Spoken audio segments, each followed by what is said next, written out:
Olá a todos, mais uma vez estamos aqui no podcast Degrau da Notícia.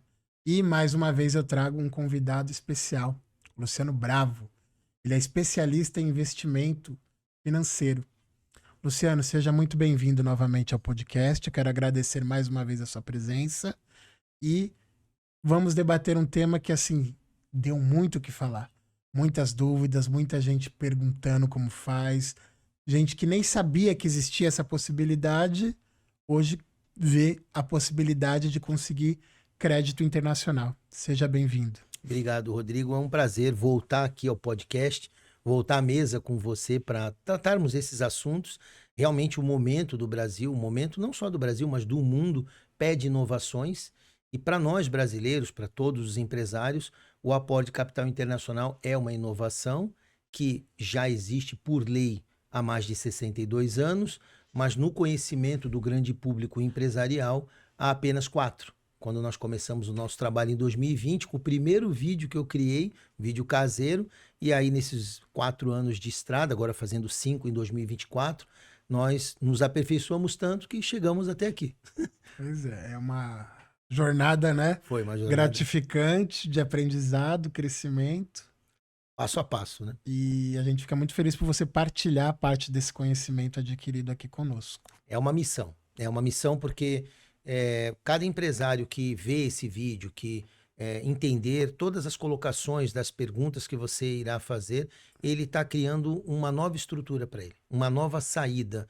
Haja visto que em termos de crédito no Brasil não existe uma saída para uma empresa crescer com liquidez. Mas, através desse podcast, desse momento, nós vamos conseguir levar esta informação até o empresário e ele será livre para seguir um novo caminho muito melhor que o atual que ele trilha. Legal. Perfeito. Eu tenho algumas perguntas aqui que o pessoal enviou, e aí eu vou mencioná-las aqui. O que é a hedge cambial, não é isso? Hedge cambial, isso. Hedge cambial, isso. Bom, o hedge cambial, ele é um conceito que nasceu nos Estados Unidos, né? Nasceu naquele momento por uma proteção específica do plantio, né? O americano tem essa tradição muito arraigada do plantio, do desenvolvimento, e lá foi criado o conceito de hedge cambial, que na tradução da palavra é capital de cobertura. É como um capital de variação a qualquer tipo de transação em moedas diferentes ou até mesmo em contratos de fornecimento. Na época, o dólar, né? Hoje o hedge cambial ele abrange todas as moedas do planeta. Para nós brasileiros, o hedge cambial ele faz sentido quando você tem uma estrutura que não é internacionalizada. Por exemplo, se a sua empresa por exemplo, ela vende produtos importados ou ela planta, ela tem plantio. Todos os produtos que ela compra, defensivos agrícola, sementes, máquinas, tudo é dolarizado. O Brasil é um país ao qual o dólar é a moeda que baliza toda a nossa economia, não é o real, né? Tanto é que, numa recente publicação, o Campos Neto disse, né, o Brasil depende do dólar. E é assim que funciona. Dependemos, temos reservas cambiais, e o hedge cambial, ele, quando você não tem uma internacionalização, você fica sujeito ao dólar. E é isso que mais assusta o brasileiro. Porque ele, pelo fato dele não ter como captar dinheiro lá fora, porque não conhece o que nós vamos discorrer aqui, ele fica refém de uma variação de 85% interno do dólar. Então, quando você começa a captar lá fora e começa a trazer o seu recurso diretamente ao Brasil pela Lei 4131, você mitiga o risco do dólar e, consequentemente, o hedge cambial. Você escapa do problema porque eu costumo dizer que o hedge cambial é como uma pessoa que não sabe nadar. Se você não sabe nadar, você precisa de um salva-vida. E o hedge cambial é um salva-vida para quem não sabe nadar, porque, obviamente, a variação da moeda não te permite você buscar um novo crédito, não permite se aperfeiçoar. Quando você tem uma internacionalização, você mitiga esse risco. Mas o hedge cambial, isso é um capital de cobertura que oscila, né, de acordo com as variações cambiais entre as moedas brasileira, europeia, americana e assim sucessivamente. A taxa Selic tem alguma influência nele? Não tem. A taxa Selic não tem influência no hedge cambial direto, não. Na verdade, a valorização das moedas, elas são um cálculo muito complexo, que tem a ver PIB, tudo, de países. Quando você diz respeito ao real, sim. Então, quando você fala a taxa Selic muda a valorização do real, muda. Mas quando você olha isso no cenário de captação ou de compra e venda internacional, a Selic interna não mexe nisso. Aí já é vamos dizer, um critério da moeda corrente, por exemplo, dólar dos Estados Unidos e do cenário global. Pouco importa o nosso cenário brasileiro. O que importa é a desvalorização, a valorização do real, mas o valor da moeda americana ou do euro, por exemplo, é soberana e não depende de nada da nossa moeda ou de qualquer índice interno nosso. Então, tem mais uma pergunta aqui que o pessoal questiona. Quais são os principais fatores que influenciam as mudanças nas taxas de câmbio e como os investidores podem entender e se adaptar a essas variáveis? Então, os principais fatores que influenciam as taxas de câmbio são justamente o comportamento de cada país emissor da sua moeda. Por exemplo, os Estados Unidos, ele está tendo apesar de estar com juros altos, ele está tendo uma boa melhora nos cenários internos dele, geração de emprego, entre outras coisas. Com isso, fortalece a moeda. Fortalece a moeda. Obviamente, na Europa, você também tem uma melhora de algum cenário, fortalece lá. E assim a moeda da China e outras moedas. Como que isso influencia vamos dizer, no comércio global? Hoje a moeda dominante é o dólar. Todos nós, todos os países transacionam mercadorias, produtos, tudo com base no dólar. Essa moeda, ela é o lastro dela dentro do país, ela hoje é feita em petrodólar, em petróleo. A estabilização do dólar está muito ligada ao petróleo.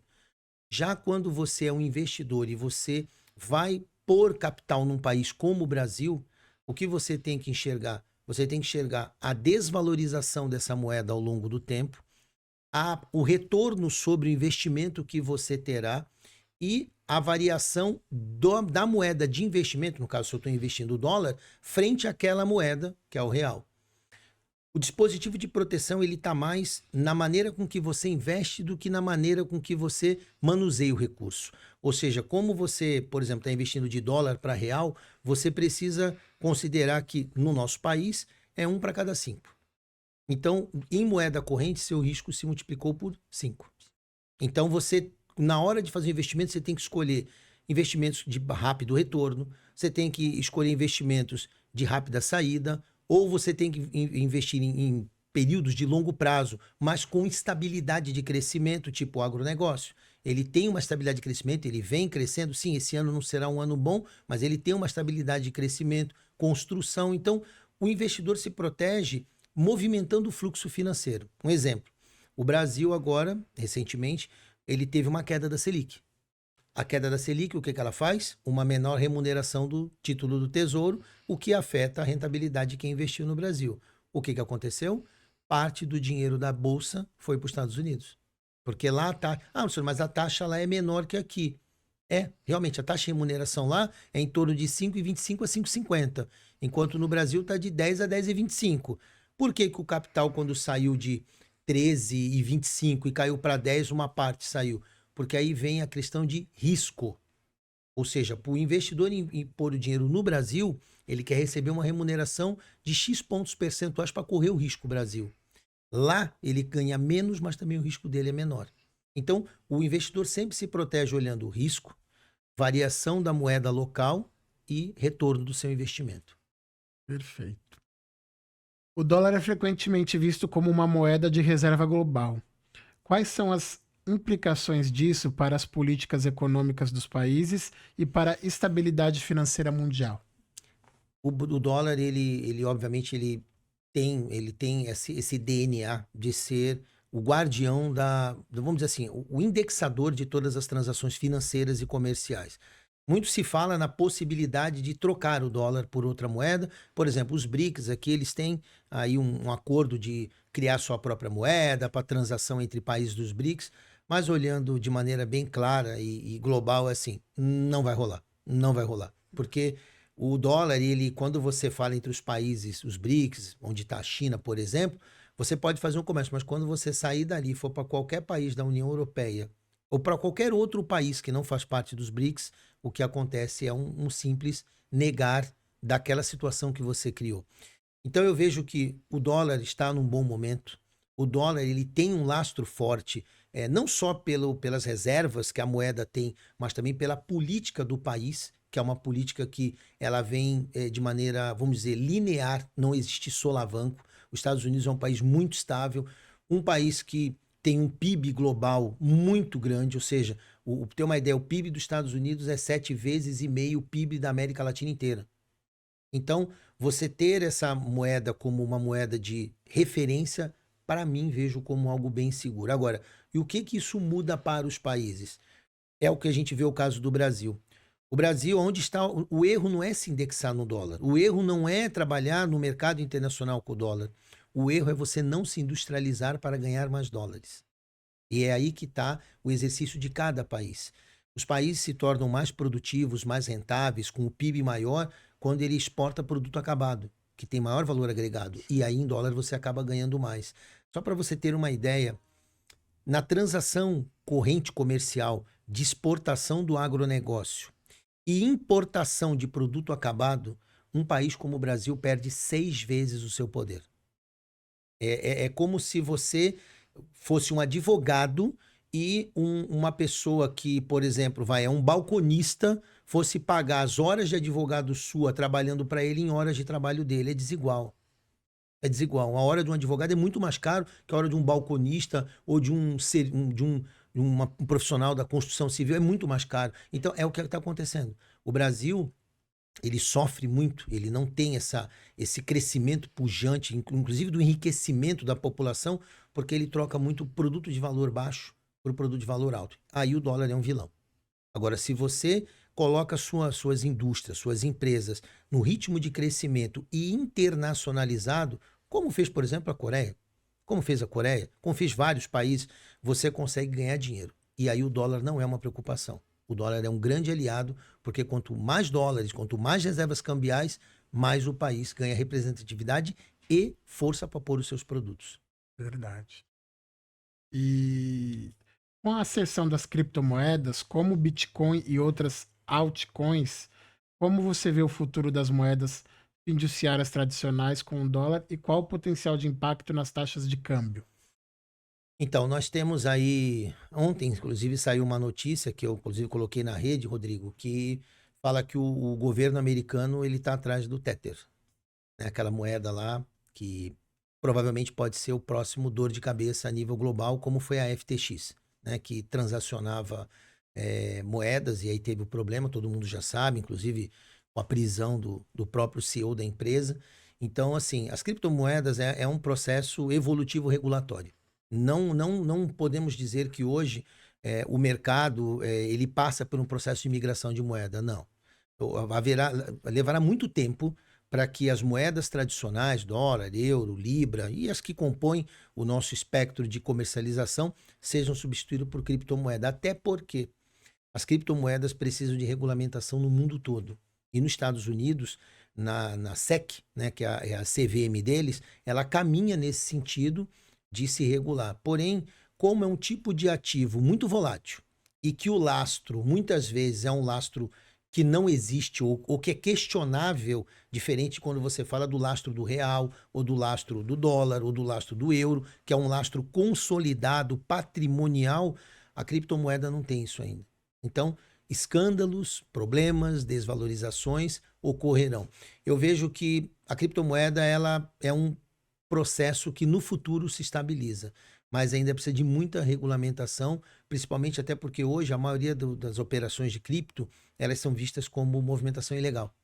Você vê aí, movimenta US$ 1 bilhão aqui, 200 milhões de dólares ali, e isso tudo é muito secreto, muito escondido, e isso deixa não confortável os bancos centrais. Então eu vejo que os escândalos, a instabilidade e a falta de regulamentação desse mercado são os impeditivos para que eu diga assim, ó, em 5 anos vai haver só criptomoeda no mercado. Não. Como nós estamos vendo hoje, a troca do dinheiro físico pelo dinheiro eletrônico, né, nos nossos celulares. Isso normal. Isso daí é um processo tecnológico. A cripto vem depois disso. Quando não usarmos mais dinheiro físico nenhum, e aí ela substituir como uma moeda corrente digital. Acredito que ainda nós temos no Brasil mais de 40 milhões de desbancarizados. Todas essas pessoas usam dinheiro.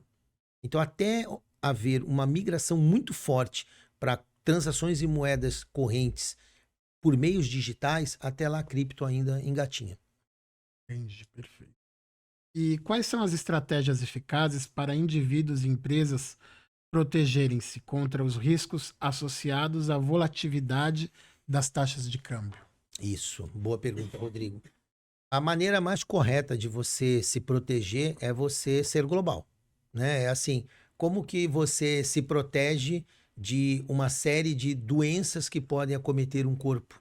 É expondo esse corpo ao meio ambiente para que ele desenvolva as defesas, como uma criança, né? Que vai, às vezes que põe a mão no chão, põe a mão na boca, não, isso aí é anticorpos.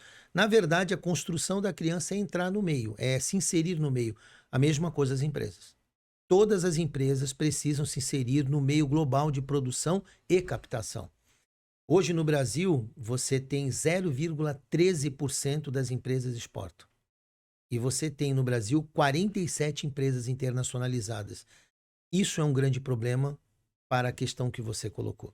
Não tem muito como defender um país que está dentro de casa. Não tem como você dar o sistema imunológico ao seu filho se ele não sai de dentro da sua casa. Você não vai ter um sistema imunológico correto. Sua casa não é a sua cidade nem é seu país. É apenas a sua casa. Então, eu acredito que a melhor maneira de proteger as empresas, os empresários e o país é pôr eles do lado de fora. Acostumar o empresário a ir captar dinheiro lá fora, se habituar a câmbios diferentes, legislações diferentes, e aí sim, esse empresário treinado num cenário mais desafiador, mais exigente, ele volta ao seu país mais profissionalizado e investe com segurança crescendo. É o único caminho que tem. Seria equivalente a você pôr o seu filho para fora de casa, deixar o menino brincar lá fora, deixar a menina brincar lá fora. Temos que deixar nossas empresas irem para o mercado internacional e aumentar o número de empresas expostas a transações em moedas estrangeiras. E aí elas irão aprender como se proteger e melhorar o nosso sistema interno. Perfeito, então. Agora encerramos o primeiro bloco dessa entrevista que falamos sobre hedge cambial. E no próximo bloco vamos debater um novo tema. Sejam muito bem-vindos. Vamos agora para o nosso segundo bloco. E o tema do segundo bloco é sobre alienação fiduciária. O Luciano vai explicar um pouquinho para a gente como é que funciona. Luciano, como é que funciona a alienação fiduciária, é isso? Isso, alienação fiduciária, Rodrigo. Bom, o processo de alienação fiduciária, ele foi uma variação da hipoteca no Brasil, né? Todo mundo conhece muito o termo hipoteca, que inclusive é muito usado nos Estados Unidos. Porém, o sistema hipotecário brasileiro, ele tem dificuldade de funcionar devido à frágil legislação, né? E as chicanas que a justiça brasileira possui em seu processo de execução. Isso não dá o devido amparo a quem empresta dinheiro pegando uma hipoteca. E o Brasil criou, né, desenvolveu a lei de alienação fiduciária, que a diferença básica entre as duas é que na hipoteca o bem continua com você e é gravado uma dívida neste bem. Por exemplo, você tem uma casa de 1 milhão, você pegou 100 mil reais, essa dívida é gravada ali na matrícula que essa casa de 1 milhão tem uma dívida inscrita nela de 100 mil reais. Qualquer transação feita com essa casa, ela precisa ser quitada dessa dívida imediatamente, antes de executar a transação. Então, o credor, ele não é dono do imóvel e ele só tem o direito de inscrever a dívida ali. A alienação fiduciária, ela muda isso. Ela faz com que o dono do imóvel seja o credor. Então, ele já fica como dono de direito sobre o imóvel. E o atual proprietário, que dá o imóvel em garantia, funciona como um fiel depositário. Então, ele é o guardião do imóvel e o dono é quem emprestou o dinheiro. Óbvio, se é no caso que eu dei, ele não é dono de um imóvel por uma dívida de 100 mil reais. Não. Entenda que na alienação fiduciária, se você tem uma casa de 1 milhão e pegou uma dívida de 100 mil e você não paga e essa casa vai a leilão, todo o valor que exceder ao seu empréstimo volta para você. Então, você não perde a casa por causa da dívida ou não perde o bem por causa da dívida. Porém, o bem é vendido para quitar a dívida em primeiro plano. E aí entra-se o conceito de venda forçada. Então, a alienação fiduciária faz com que o credor tenha a segurança de que, caso o tomador não pague, ele tenha a liberdade e a agilidade de venda do imóvel para quitar o valor. Porém, o excedente volta para o dono do imóvel. Então, a diferença é que na hipoteca você continua como dono e tem uma dívida. Na alienação fiduciária, o imóvel passa a pertencer a quem te emprestou e você se torna fiel depositário. Ou seja, a execução é muito mais rápida. E tem mais perguntas aqui, ó. Vamos lá. Quais são as principais vantagens para as partes envolvidas em um contrato de alienação fiduciária, tanto para o credor quanto para o devedor? Isso daí você já deu uma... Eu acredito que as principais vantagens, neste caso, não há uma vantagem, vamos dizer, do tomador. Há mais uma vantagem do credor. E, nesse caso, a vantagem é devido à fragilidade jurídica do Brasil. Nós temos muita insegurança jurídica. E aí o que acontece é que, hoje, se você vai fazer uma operação, como, por exemplo, nós temos um vídeo sobre isso, né? Um vídeo que fala sobre alienação fiduciária em aporte de capital internacional. Nenhum banco hoje no Brasil aceita hipoteca. Nenhum banco aceita. É tudo alienação fiduciária. Eles trabalhavam com hipoteca, mas também perceberam a fragilidade, mudaram para alienação fiduciária. E internacionalmente falando, não é aceito sob hipótese nenhuma hipoteca, principalmente de ativos imobiliários no Brasil. Então eu vejo que a vantagem do tomador é que ele agora tem um produto atrativo para tomar crédito. Porque antes na hipoteca ninguém aceita. Então não adianta tu ter um produto, um ativo que não é aceito. Hoje, esse ativo ele é aceito com mais facilidade. E por parte do credor, a segurança de que, caso esse cliente incorra num default, ele tem como executar e ter o seu recurso de volta. Perfeito. Eu vejo que é uma vantagem para os dois, né? Você deu o exemplo do imóvel, né? Existe uma lei que se o credor tiver só um imóvel, parece que ele não pode ser tomado, alguma coisa nesse sentido, né? Existe uma lei, mas como também existe lei de que, como o marco legal das garantias, que se teu imóvel couber mais dívidas, você pode tomar mais empréstimos, só que o sistema financeiro não te dá mais empréstimo. Então, assim, dizer que não pode te tomar, isso depende muito de como você fez a dívida e como é o seu momento, né? Eu já vi casos, sim, de empresas perderem sua sede, de pessoas perderem o seu único moradia por causa de uma dívida contraída. Então, essa lei, ela não é assim, se for uma casa, se for uma moradia, vamos dizer, uma moradia de classe média baixa, uma coisa que a pessoa realmente não tenha condição. Agora, se você mora numa mansão, se você mora numa grande propriedade e por algum motivo você não pagou, acredito que é muito pouco provável que você não seja executado. Mesmo sendo ela a sua única moradia, né? A insegurança jurídica, como você mencionou, né? É a Depende insegurança de jurídica. caso a caso, o juiz... Como também tem uma lei uma lei não, né? Uma jurisprudência que diz que quando você tem uma fábrica, né? E aí você toma um crédito nessa fábrica, que os bancos têm dificuldade de tomar a tua fábrica, senão tiraria teu ganha-pão e o ganha-pão de quem trabalha ali. Isso não é bem verdade, porque sabemos aí que muitas empresas que foram à falência, todo o seu patrimônio foi leiloado, vendido, independente se tinha funcionário ou não, foi à falência, teve que parar a empresa, o imóvel ficou desocupado e, em consequente, foi vendido. Então... Mais perguntas aqui, então. Vamos lá. Podemos discutir exemplos práticos de como a alienação fiduciária é aplicada em diferentes contextos, como no financiamento imobiliário de veículos e em outras áreas? Na verdade, a alienação fiduciária ela é basicamente mais na parte de imóveis, né? Na parte de imóveis. Hoje não, desde sempre, quando você comprava vamos dar um exemplo do carro, vai, que a alienação fiduciária ela imita isso, né? Ela imitou o que faziam com bens de capital, que são carro. Você vai lá, você compra um carro e esse carro foi financiado por um banco X. O documento do carro estava em nome do banco, lembra, né? Sim. E você estava ali como... Vamos alienado, dizer, como alienado ao banco tal. Ou seja, você tem o bem, mas de fato quem é o dono é o banco. Você pode utilizar, né? Você como se fosse um aluguel. Um aluguel, aspas, né? Você paga e quando você acabar de pagar, ele integra o bem a você. Eu acredito que a maneira com que a legislação hoje é feita para imóveis é uma maneira que, se obedecer às leis de execução, porque... todo mundo que vai pegar dinheiro sabe muito bem que esse dinheiro precisa ser bem aplicado, senão o bem dado em garantia vai para execução. E muita gente me pergunta assim, pô, Luciano, eu vou fazer um aporte de capital internacional, vou dar meu imóvel lá. Se eu não pagar, se tu não pagar, teu imóvel vai a leilão. Então o que você tem que pensar? Quando for fazer uma transação, saiba bem onde aplicar esse dinheiro, principalmente mecanismos que amplifiquem esse dinheiro. Porque caso você não pague, a lei atual aplicada a imóveis, que já era aplicada a carros e agora em imóvel, ela não permite defesa. Não tem defesa. Você vai perder o seu bem. Obviamente, de acordo com a dívida, você pode até ter um saldo remanescente bom ou não, ou até mesmo ele ser vendido pelo próprio valor da dívida. Ou até mesmo você continuar devendo, né? Porque o imóvel que você... Também. Se o teu imóvel tiver um valor menor, a venda você E ainda continua... é liquidado o bem e você ainda fica devendo ao credor. Por isso que eu acredito que um exemplo prático que a gente viu que funciona bem era com os carros. Com que a gente comprava carro. Hoje isso está aplicado em imóvel. A única coisa que ronda, a única dúvida do senão é a velocidade da lei de ser aplicada.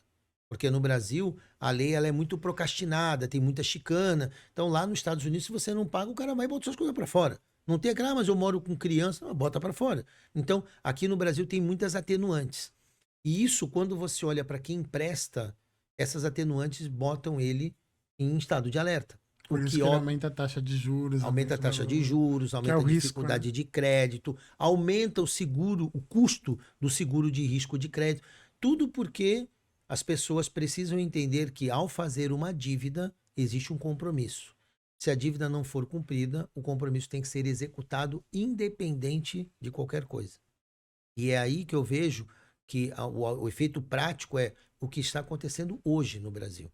Você pode olhar que no agronegócio, temos casos agora, por exemplo, um caso de uma empresa do setor do agro que ela tinha um patrimônio de 1.400 bi e tinha 130, 140 milhões em dívida. As fazendas dela já estão sendo vendidas.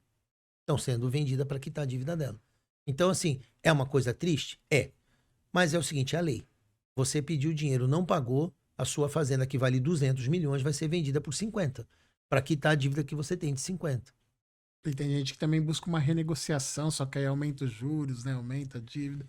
Que tem essa... Renegociação no Brasil, Rodrigo, quando tem imóvel envolvido é muito difícil. Até porque os mecanismos no Brasil, eles, pela desconfiguração da personalidade jurídica, se o credor tem dificuldade de executar aquela dívida naquele imóvel e você entra com uma ação protelatória de negociação e você não a cumpre, ele tem condição de buscar outros imóveis, bloquear sua conta, pedir interrompimento de pagamento. Quer dizer, não é tão fácil negociar no Brasil porque o sistema é muito engessado. E por ele sempre ter uma ideia.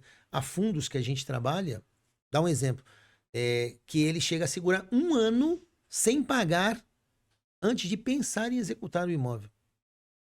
Olha só, no Brasil, se você não pagar em 30 dias... No 31º dia você já recebe uma notificação e 30 dias depois você já provavelmente vai estar em execução. Bloqueio e tudo isso. Na operação internacional, a parte linda. Tivemos casos de cliente ficar sem pagar 1 ano e não foi para execução. Foi para uma negociação. Então, até a negociação no Brasil é difícil. A alienação ajuda a dar segurança, mas a insegurança jurídica geral faz com que o credor não queira abrir muito a guarda. Por isso que as empresas de reestruturação trabalham muito. Reestruturar a dívida no Brasil é como construir um castelo de areia com areia molhada. É bem difícil. Perfeito. Vamos para mais uma pergunta aqui. Com o avanço da tecnologia e das transações financeiras digitais, como a alienação fiduciária está se adaptando e evoluindo para atender as demandas do mercado atual? A alienação fiduciária existe um movimento, você já deve ter ouvido falar no Drex. Né? Que nós temos o Pix e agora temos o Drex. O Drex, inclusive, ele vai ajudar esse processo. O processo de custódia de ativos. E isso é algo que no Brasil precisa muito. O Brasil é um dos poucos países do mundo que ainda usa o sistema cartorário. Então, nós precisamos dinamizar. Hoje, por exemplo, a assinatura digital é tudo feito online, sem precisar mais. Nós somos do tempo que para assinar tinha que ir no cartório, reconhecer firma. Então, o sistema mudou? Mudou. Melhorou. Porém, eu acredito que o principal avanço vai ocorrer quando o Drex entrar nas transações, inclusive imobiliárias, funcionando para que facilite o processo de alienação. E tem também uma outra tecnologia, que é ao qual se baseia o Drex, que é o blockchain. Então, ou seja, parte escriturária, manual, é uma coisa que hoje, você vê, ninguém guarda cópia de papel de nada. É tudo digital. Todo o nosso conhecimento está armazenado em grande escala na parte digital. Então, assim, essa parte do papel, ela tem que acabar. E a tecnologia que vai ajudar no Brasil é o Drex, e que isso já está caminhando, e, de maneira geral, o blockchain. Porque ele carrega dentro dele a segurança da transação. Você consegue, dentro daquele bloco digital, você consegue colocar toda a informação da transação e isso acontecer de maneira, como hoje é uma assinatura, em 1, 2 minutos, 3 minutos. Você faz tudo isso à distância. Já existem, inclusive, empresas no Brasil que estão tratando essa parte de alienação fiduciária digital, que é o que tem que ser, porque se a lei se aplica ao meio físico, se aplica ao meio digital. Se você faz uma transação digital e tem a mesma segurança que uma transação física, é aí que a evolução acontece. Você abandona a física e vai 100% para o digital. O Brasil precisa disso e está caminhando para isso, inclusive na alienação com esses dois dispositivos ou essas duas tecnologias. Perfeito. Encerramos mais um bloco, então, dessa entrevista e em breve teremos mais um outro bloco. Olá a todos, então vamos para o próximo bloco da entrevista com o Luciano e agora o tema é o SPC Internacional. E SPC não é aquilo que o pessoal pensa que vai sujar o nome. Tem uma outra vertente no mercado externo. Luciano, explica pra gente um pouquinho o que é o SPC Internacional. Isso na verdade, a palavra SPC são a sigla, né, de Special Purpose Company, e aqui nesse slide que estamos aqui temos dois exemplos dela, né? Uma criada nos Estados Unidos e outra criada em Portugal. Na verdade, a SPC, se você fosse fazer uma correlação no Brasil, ela seria a Sociedade de Propósito Específico, que a gente chama de SPE, né?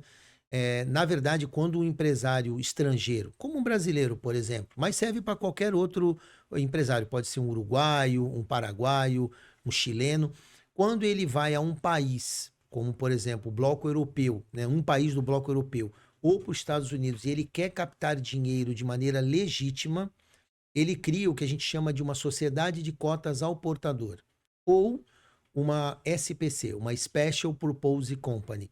Essa SPC, na verdade, é um veículo de captação fiscal, tributário, financeiro e jurídico.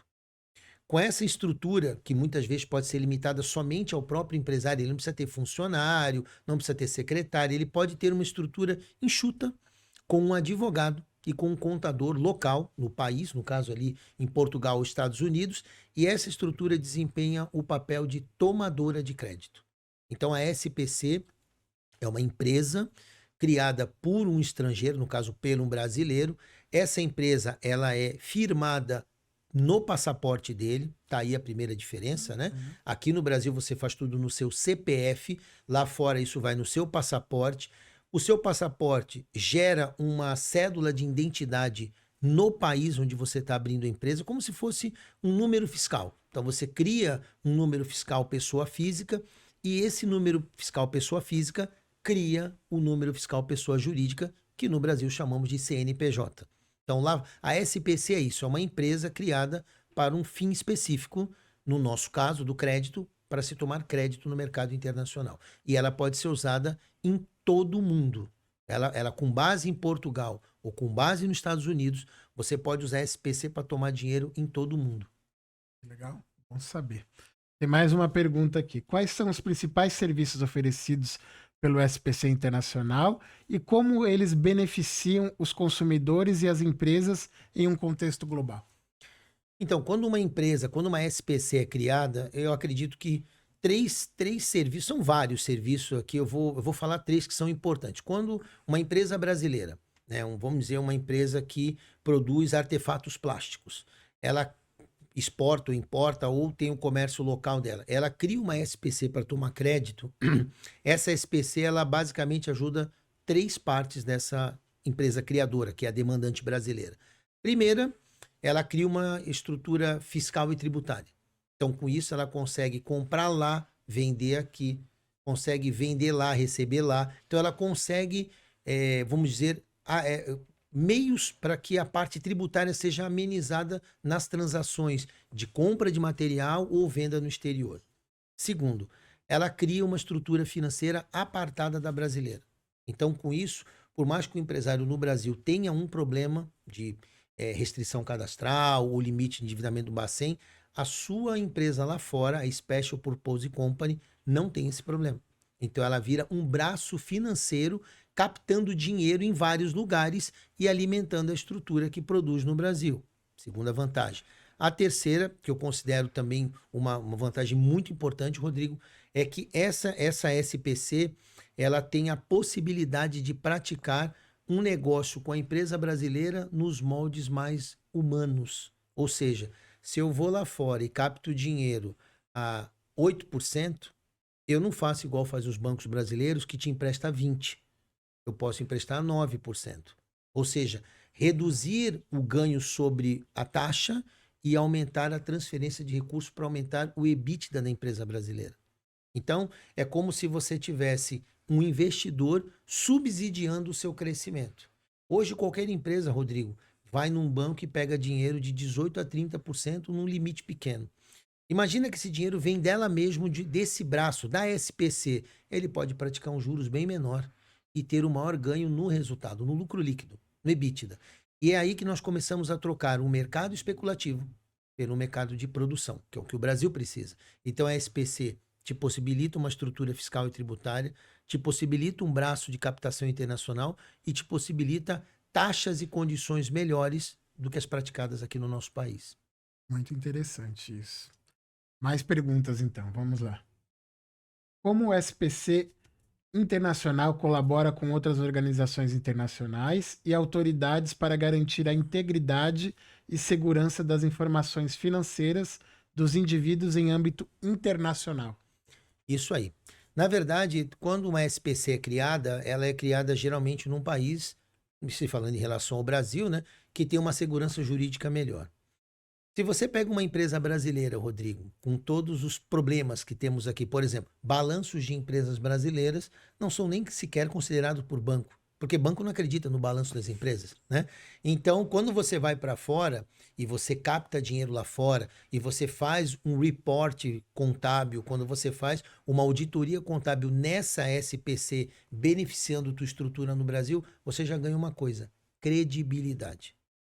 A legislação internacional faz com que uma empresa brasileira se obrigue a fazer um reporte internacional no padrão das leis internacionais, dando segurança não só a quem empresta dinheiro para ele, mas também ao governo que hospeda essa SPC.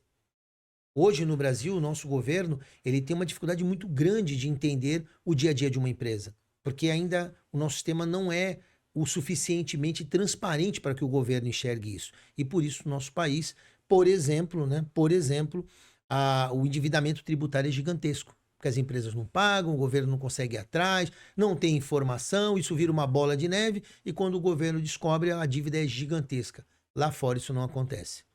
O fato da SPC ser um braço de captação da empresa, ela se obriga a dar reportes precisos, contínuos, né, mensais, para os órgãos de governo, para os órgãos de fiscalização e para os credores, que é a parte mais importante, quem te empresta dinheiro, dando legitimidade ao processo. Vou te dar um exemplo.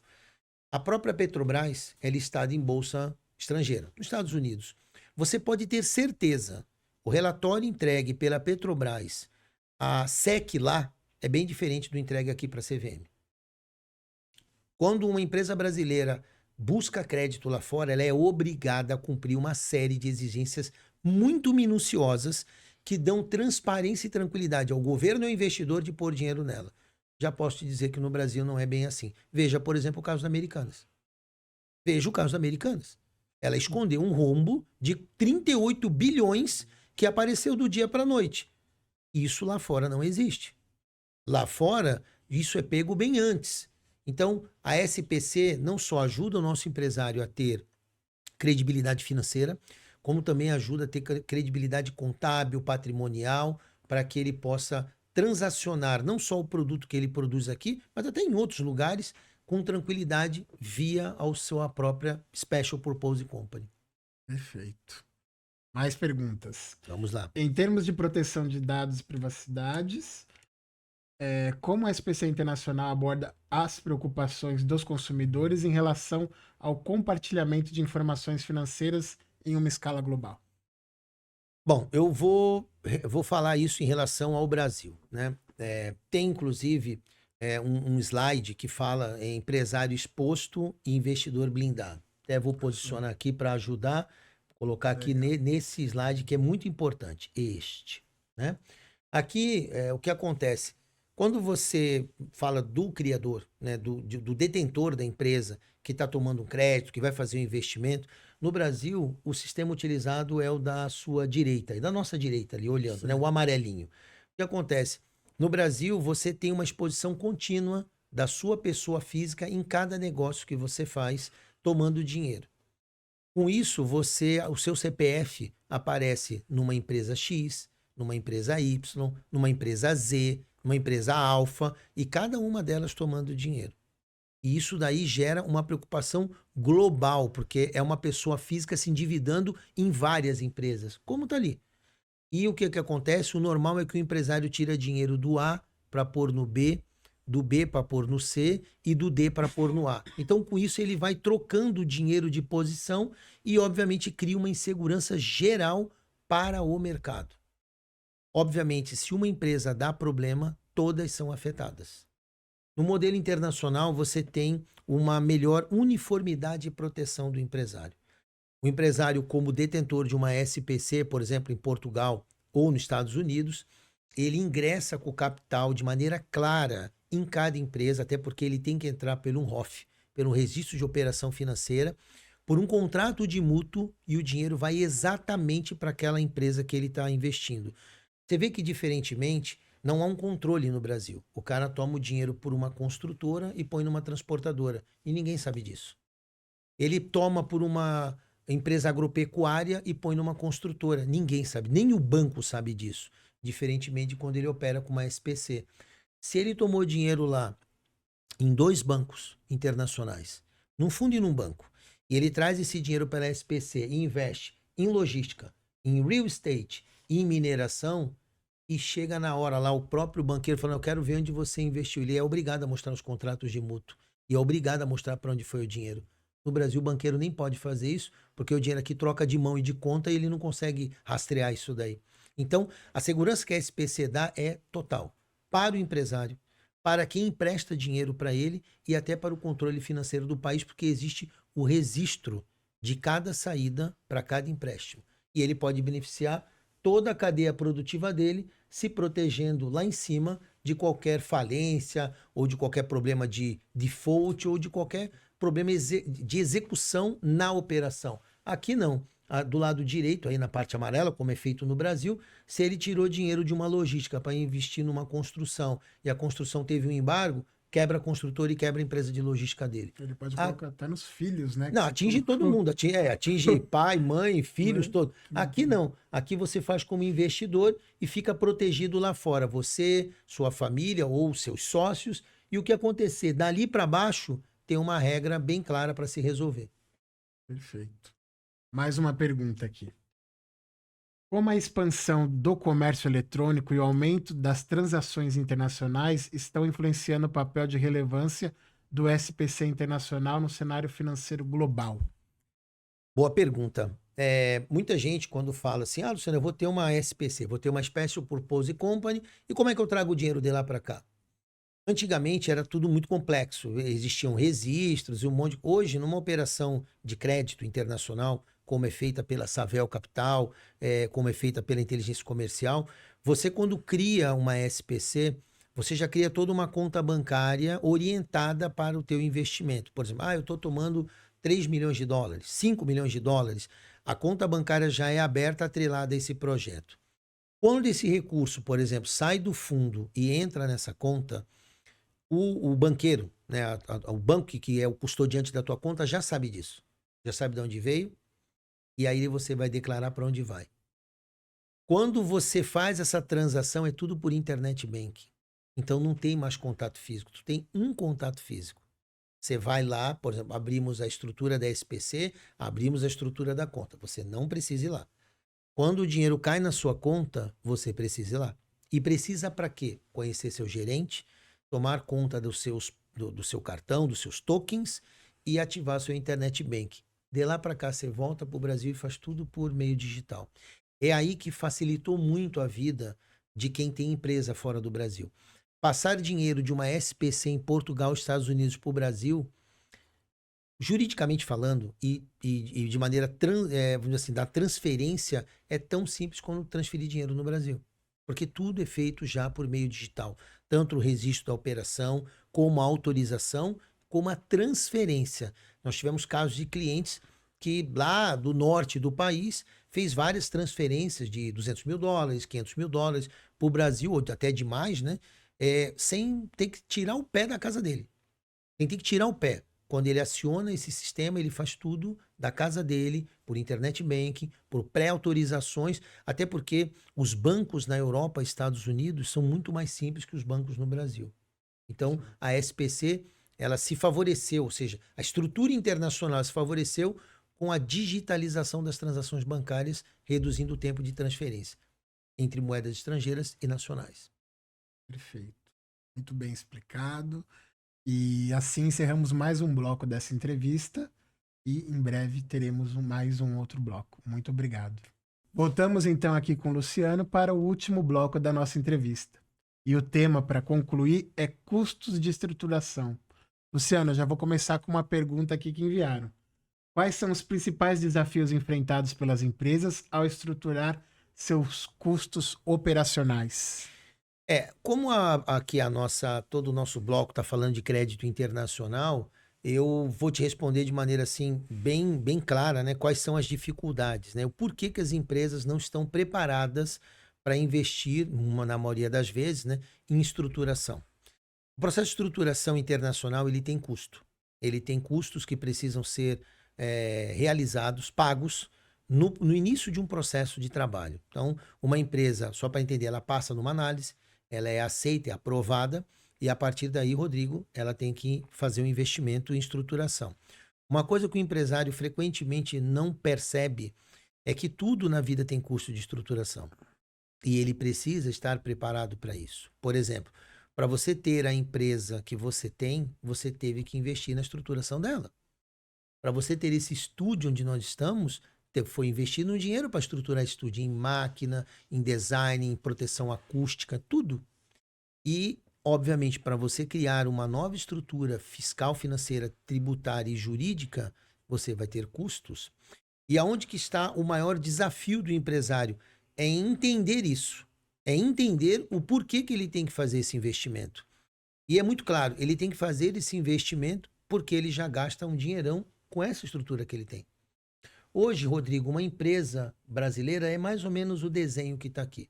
Você, a empresa CNPJ ou CPF, né, no caso, pode ser uma pessoa física ou jurídica, um faturamento ali entre 24 milhões a 3 bi por ano, ela tem hoje uma liquidez de 1 a 4% e um comprometimento do faturamento com crédito em torno de 15 a 25%.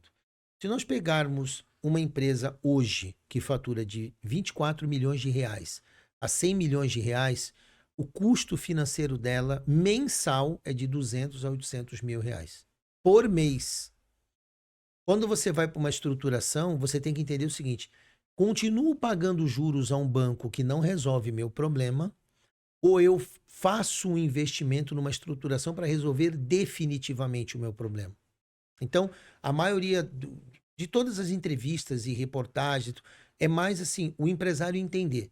Porque o empresário, ele já gasta muito dinheiro para manter uma estrutura deficitária. Ele precisa entender que ele tem que fazer uma troca. É mais ou menos quando você passa ali 3 horas no sofá sentando vendo televisão que não te acrescenta de nada, e quando você troca essas 3 horas por um lazer para o seu filho, por um exercício, por um aprendizado específico dentro da tua profissão, um novo negócio, você está investindo. São as mesmas 3 horas que você está investindo de uma outra maneira. Então, a maior dificuldade do empresário é entender o porquê. E eu espero que nesse vídeo ele entenda o porquê. Temos que trocar um investimento que não te favorece, que são custos bancários, por um investimento que te favorece, os investimentos em estruturação. Mais perguntas aqui.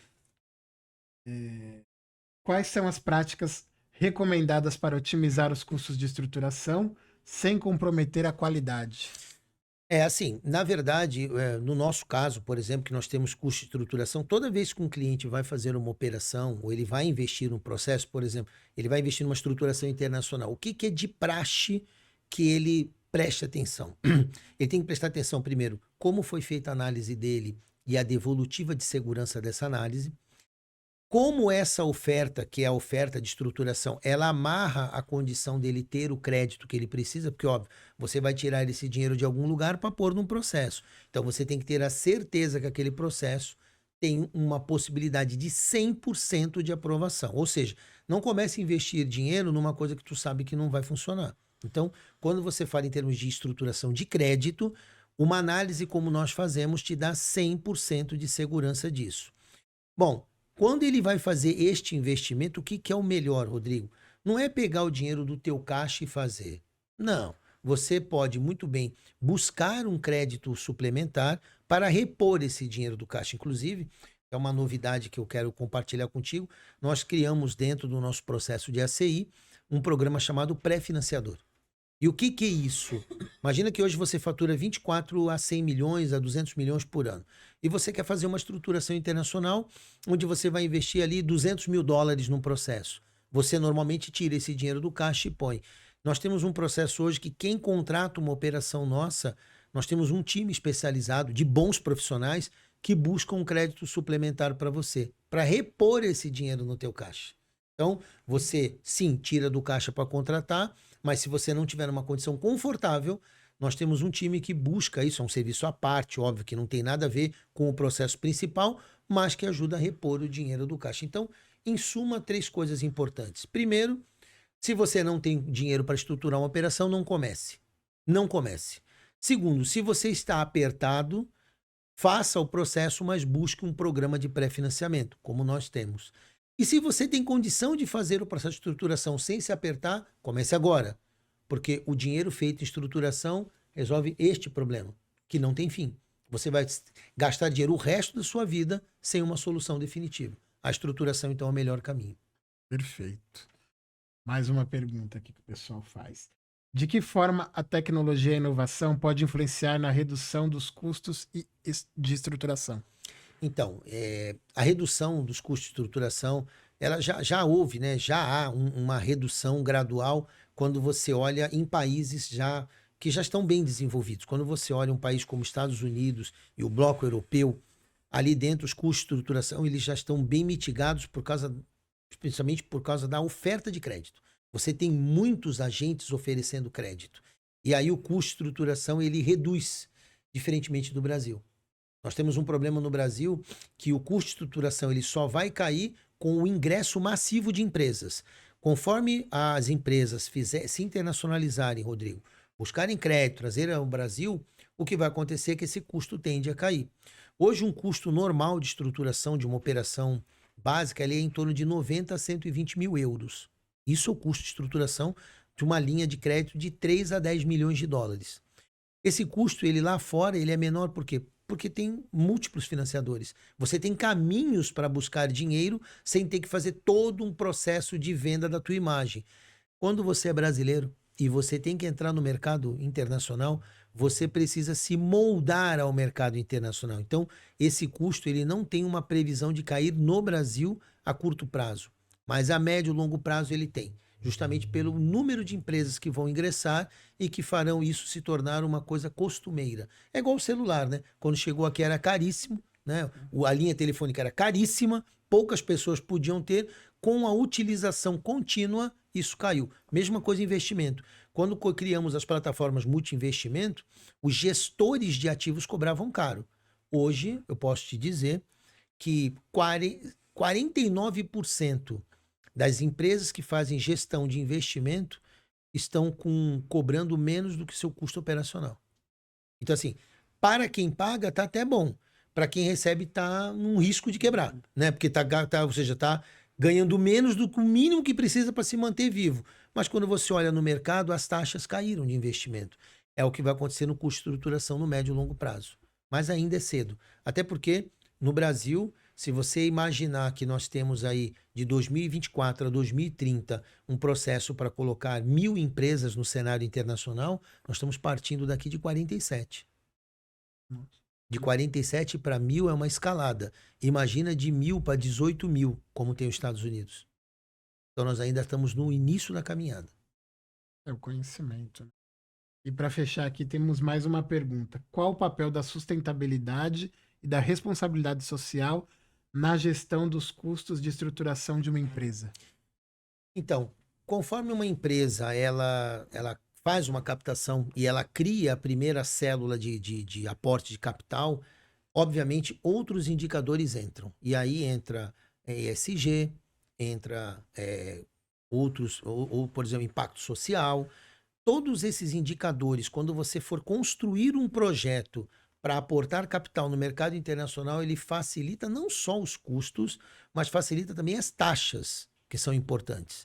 Então, hoje, quando você tem um projeto, por exemplo, de fazer carro elétrico, você quer fazer carro elétrico, você sabe que carro elétrico tem um baita apelo ambiental, justamente pela redução de consumo de combustíveis fósseis, descarbonização. Então, a sustentabilidade e o impacto social, ou seja, o ISD, ele tem vamos dizer assim, ele tem um componente forte para reduzir não só o processo de obtenção de crédito, mas as próprias condições do crédito concedido. Aqui no Brasil, isso vamos dizer assim, aqui quando você vai tomar crédito aqui, isso conta muito pouco. Tanto é que pela uma reportagem que fizeram, mais de 73% das empresas não tem nenhum tipo de iniciativa ESG. Mais de 73% não tem. Por quê? Porque no sistema financeiro brasileiro isso não te dá desconto nenhum, isso não te dá melhora nenhuma, não te dá nada de bom, né? No dia a dia. Mas quando você vai para fora, isso te ajuda muito. Até porque quando você está num bloco de países, né, que estão te financiando, você tem uma série de ganhos. E aqui, ó, é uma coisa importante. No Brasil, como você vai ter custos melhores de crédito se hoje menos de 10% das empresas não têm planejamento de médio e longo prazo? Menos de 10%. Como eu te disse agora há pouco, menos de 10%, um pouco mais de 10% tem auditoria ESG, quer dizer, 87, 88% não tem. E, obviamente, com isso você não tem diversificação de captação. Quando você se internacionaliza, você resolve tudo.